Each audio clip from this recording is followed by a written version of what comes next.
Olá, estamos mais uma vez de novo aqui, só para lembrar que nesse momento vamos falar de restrições.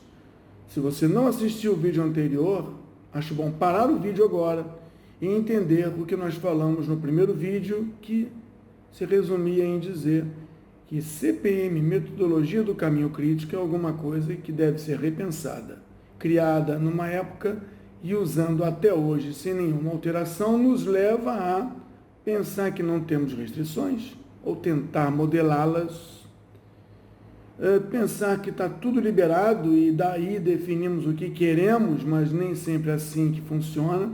Recursos e condições contratuais não são sempre a nosso favor. E lembrar também que as ferramentas que usam o processo de cálculo do CPM também erram, inclusive num cálculo tão simples quanto datas mais cedo, datas mais tardes e folgas livres.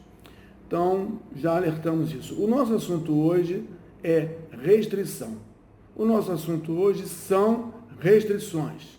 O nosso assunto é muita restrição.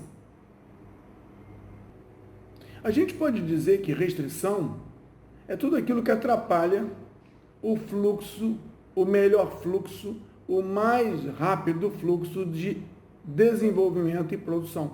Eu anotei aqui 1, 2, 3, 4, 5, 6, 7 categorias de restrições. E eu vou falar rapidamente, porque nós já temos muito material publicado para explicar e exemplificar. Eu vou falar rapidamente porque é importante você encarar que existem restrições em todos os projetos, obras ou desenvolvimento. Ignorá-los é produzir na metodologia do CPM, nas ferramentas tradicionais, cronogramas fake, planos de trabalho fake e que vão ser ajustados no desenvolvimento, na execução, porque as realidades vão ser impostas e provavelmente vamos culpar alguma coisa, culpar alguém. A primeira restrição são datas impostas. Todos os projetos, obras, empreendimentos, todo desenvolvimento tem data imposta. Imposta porque eu quero, porque o contrato manda, porque nós temos limitações de não posso fazer antes, porque nós temos equipes comprometidas ou porque o cliente definiu datas para serem cumpridas dentro de um programa que interessa a ele, por conta de mercado, por conta de estratégia. A segunda restrição que a gente pode falar são as restrições de desejos. Desejo é uma restrição. O desejo de ter assim não são datas impostas. O desejo de fazer assim, começar por ali, são traduções de vontades ou de planos maiores de resultados. Então, não é o mais cedo possível, não é o mais rápido possível e não é na ordem mais interessante possível. É na ordem, na sequência dos desejos de alguém, do cliente, ou pior, os desejos de um planejador viciado que sempre fez assim e por conta disso não tem uma cabeça aberta para ver se a equipe de execução pode fazer diferente ou melhor. Esse é o segundo. O terceiro é a construtibilidade.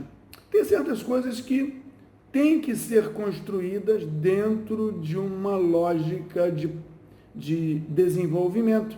Primeiro essa parte, depois essa parte. Primeiro o que está no fundo, depois o que está na frente. Porque se eu fizer o da frente, eu não consigo fazer o do fundo.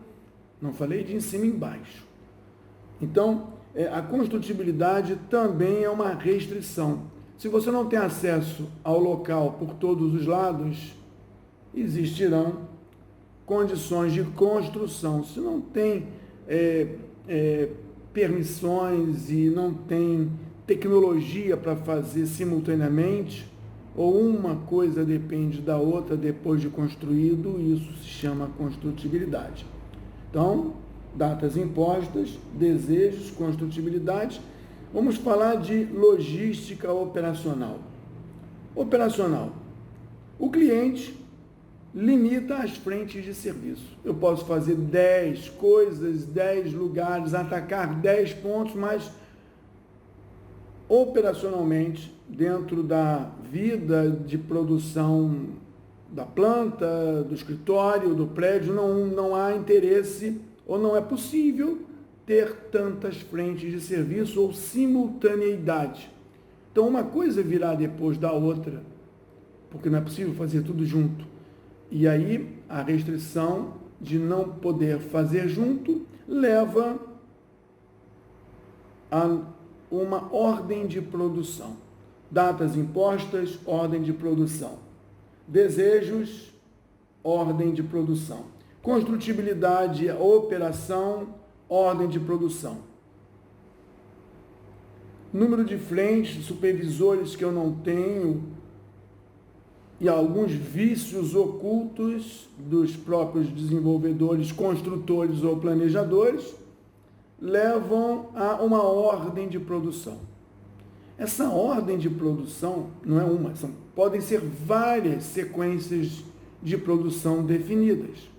Então, aquilo que era para ser feito o mais rápido possível, conta agora com essas restrições. 1, 2, 3, 4 restrições. Mais uma, onde logística e operacional eu considerei uma só, nós temos os espaços. O espaço de transporte, descarga, de produção, que tem um espaço onde é construído, desenvolvido, e tem o espaço das pessoas, equipamentos que são utilizados para esse trabalho. Então, os espaços podem ser limitados. Então, você pode ter limite de área, de trânsito, de armazenagem. Isso é uma restrição. Se estivesse trabalhando num deserto e o ponto de construção fosse no meio do deserto, não faltaria espaço. Mas se estiver dentro de um conjunto de edificações e o trabalho é nesse conjunto e todo envolto é uma área urbana, você tem limite de espaço, de volume, ou até mesmo limite de trânsito, espaço para chegar e sair do local, envolve não logística, mas um limite de transporte. Outra restrição. Por último, eu deixei por último porque é interessante, calendário é uma restrição. Parece que não é entendido como uma restrição porque as ferramentas já trazem em si esse vício. Já tem fim de semana para dormir, já tem de noite para dormir, já tem hora de almoço. Então, o calendário que já nasce em um projeto, e ninguém nem pensa imediatamente em alterá-lo para um calendário, porque no CPM é 24 horas por dia, todo dia. Mas, com os calendários comerciais, religiosos, contratuais e outros, ou de fornecimento, o calendário é uma restrição. E eu tenho chamado de paralisações impostas. Eu anotei aqui, calendários são paralisações impostas. Ninguém é proibido de trabalhar sábado e domingo. É possível trabalhar sábado e domingo. Ninguém é proibido de trabalhar 24 horas. É possível produzir 24 horas. Claro que não com as mesmas criaturas, de repente, claro que não com as mesmas máquinas, mas é possível. Então, todas as restrições que eu citei, 1, 2, 3, 4, 5, 6, são restrições que foram incluídas depois que os projetos e as técnicas e as obras foram levadas ao nível industrial, ao nível comercial, ao nível não militar, não estratégico, como foi a proposta do desenvolvimento, o motivo do desenvolvimento dessa metodologia. Então, entendendo que as datas impostas, os limites operacionais e os espaços, calendários, os desejos e as construtibilidades são restrições, existe mais uma restrição que alguns até lembram e mudam a ordem do sequenciamento, definem ordem de sequenciamento por causa delas, que são limites de força produtora, limites de materiais a serem utilizados, limites de equipamentos e limites de verbas de custeio. Então, os recursos humanos, os equipamentos, os materiais, os recursos econômicos e os recursos financeiros, que são diferentes, são elementos restritores. Parece que o que fica mais evidente para os planejadores e mais evidente para justificar é o calendário, que já nasce pronto, já está no vício de um planejamento da inércia, e os recursos que entendemos que não são infinitos. Mas existem os outros restritores que muitas vezes são negligenciados. E eu posso até ameaçar ou me ousar a dizer que são negligenciados porque não tem jeito de modelar. As datas impostas, as ferramentas modelam. Os calendários, as ferramentas até trazem pronto.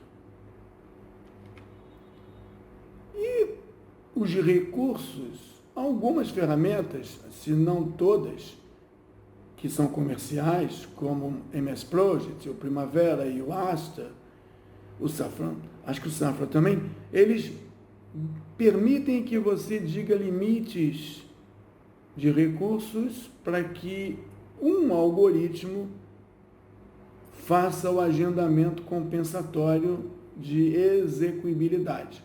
Vai fazer quando tiver recursos.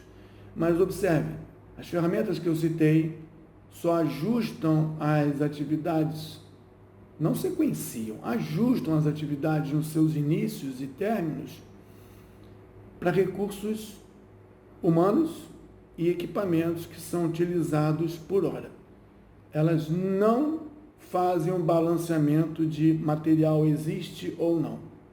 Elas não fazem uma avaliação de dinheiro existe ou não, e não fazem uma avaliação financeira se os resultados são otimizados ou não, valor presente e os retornos ou coisas parecidas. Então, ficamos claro aqui que existem restrições. O trabalho é definido no contrato e as restrições são conhecidas. Não existem restrições não conhecidas. Elas, às vezes, são ignoradas. Por que elas são ignoradas? Não porque eu não sei. É porque talvez eu não tenha a menor ideia de como é que eu vou usá-las para compensar automaticamente o meu agendamento. E acreditem, no planejamento líquido, é necessário você colocar os trabalhos que você precisa executar e colocar os não pode, as restrições. Caberá à ferramenta fazer a melhor disposição início, término das atividades. Quando se fala melhor, é o mais rápido, atendendo a todas as restrições contratuais de data, simultaneamente atendendo às faltas de insumos e materiais, uma vez a chegada do material identificada, também ajustar a falta de verba de pagamento do custo de tudo isso, também ajustar o melhor calendário para isso tudo e também ajustar as condições de construção, de operação, de logística e de espaços disponíveis. Ou seja, é simples.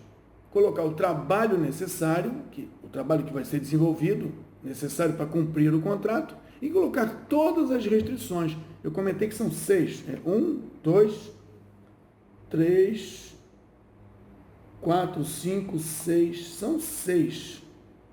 6 ou 7. Depois eu tenho que contar de novo. E aí apertar um botão. E, como eu já falei, um algoritmo, uma inteligência agregada ao algoritmo vai fazer várias simulações e vai procurar qual é a melhor solução. É como um líquido num copo. Quando você inclina o copo, tudo se ajusta para acertar o líquido na posição nova, na forma nova que ele deve tomar. Isso é algo interessante que vai ser demonstrado no terceiro e último vídeo, planejamento líquido, entendendo que isso traz estabilidade para o cronograma, isso elimina a perseguição da linha de base, mas não elimina a perseguição dos compromissos assumidos. O primeiro compromisso assumido é o término do projeto, na data combinada. O segundo compromisso assumido, basicamente falando, é o custo do projeto no valor estimado. Agora, que dia vai começar o quê? Que dia eu começo a trazer o João? Que dia material deve ser utilizado? Isso aí é dentro da solução do planejamento. A linha de base vai ser abandonada, mas os compromissos, a base do contrato não será. Então, é um conceito interessante. Você não vai sequenciar, e eu falei muito, a ordem das atividades, a sequência de produção, tudo isso na verdade é colocada hoje pelos planejadores. E que depois de uma exaustão, na busca de atender simultaneamente esses 6 ou 7 restritores, para fazer todo o trabalho do projeto, encontram uma solução. Planejamento líquido, por conta da inteligência agregada no algoritmo, não busca uma solução, ele busca a solução de todas as soluções possíveis de sequenciamento. Ele busca aquela que atende o contrato e os marcos contratuais no menor tempo, dentro do custo estimado e dentro da disponibilidade de recursos, logísticas, desejos e a construtibilidade. A coisa é simples, só precisa mudar o paradigma e entender como colocar todo o trabalho num ambiente pequeno, restrito e menor. Vamos ao terceiro vídeo, depois que você conseguir refletir e pensar que o que não eram restrições são restrições. E o que você não imaginava que eram restrições são restrições. E restrição é tudo aquilo que atrapalha o melhor planejamento, o melhor agendamento do processo de produção.